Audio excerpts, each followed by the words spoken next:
अस्सलाम वालेकुम दोस्तों, मैं हूं मोहम्मद शाहिद अली और आप देख रहे हैं Islamic world Shahid YouTube channel. आज की इस वीडियो में हम बात करेंगे सर्दियों में गुड़ का इस्तेमाल और उसके बेशुमार फ़वाइद पर। गुड़ की दरियाफ्त की तारीख कोई सैकड़ों साल पुरानी है और ये भी बरसग़ीर पाकिस्तान और भारत में हुई।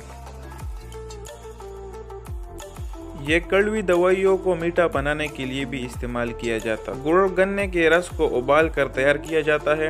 ये चीनी के मुकाबले में कम रिफाइन और ज़्यादा मुफीद होता है।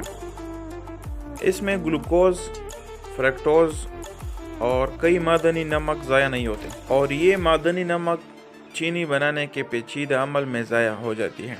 गुड़ तासीर में गर्म और दूसरे दर्जे में तर होती है, जबकि पुरानी गुड़ गर्म और खुश्क होती है। अफादियत में सर्दियों की बेहतरीन ग़ज़ा है। सफ़ेद चीनी के मुकाबले में 100 गुना बेहतरीन और मीठा है, जो हड्डियों को भी मजबूत बनाती है। गुड़ के बनिस्बत चीनी इंसानी सेहत के लिए मुअज़्ज़र सेहत है, जबकि गुड़ के बाकायदा इस्तेमाल से इंसानी सेहत पर हैरानकुन फ़वाइद ज़ाहिर होते हैं, क्योंकि गुड़ में बहुत सी ग़ज़ाई अज्जा पाए जाते हैं। इन ग़ज़ाई अज्जा में निकोटीन, कैरोटीन, विटामिन ए, तेज़ाब, vitamin B1, vitamin B2, iron और विटामिन सी के साथ साथ फास्फोरस, मैग्नीशियम और कैल्शियम भी पाया जाता है।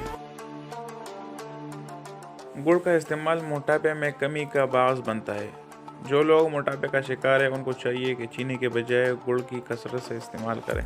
गुड़ में कैल्शियम और फास्फोरस होता है, जो कि हमारे हड्डियों को भी मजबूत बनाती है।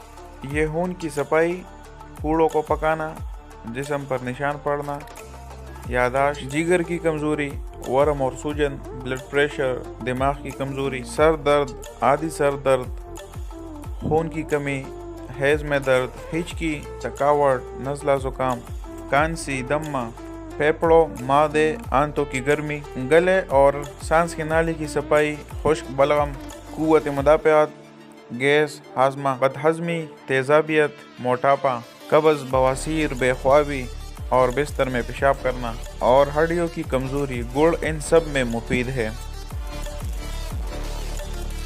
इसमें पोटाशियम, कैल्शियम और आयरन के मिनरल पाए जाते हैं, जो कि न सिर्फ बीमारी से बचाते हैं बल्कि बहुत सारे इन्फेक्शन से भी बचाते हैं। गुड़ को सर्दियों में तनहा या काले तिल, अदरक, भुने हुए चने, बादाम, मूंगफली, सूखी धनिया, हल्दी, देसी घी, दूध वगैरह के साथ सर्दियों में मुख्तलिफ तरीके से पका कर खाना बेहद मुफीद है। अक्सर लोग इसे खाने के बाद और कुछ लोग इसे चाय में मिलाकर इस्तेमाल करना पसंद करते हैं। गुड़ को जिस तरीके से भी इस्तेमाल किया जाए, इससे फ़र्क नहीं पड़ता, इसलिए ज़रूरी है कि इसे किसी भी तरीके से बाकायदगी से इस्तेमाल करना बेहद मुफीद है। इसलिए चीनी के बजाय गुड़ इस्तेमाल करें। फ़ायदे का फ़ायदा और 4-5 सरमायादारों को फ़ायदा मिलने के बजाय 50 लाख गरीब किसानों को इसका फ़ायदा मिलेगा।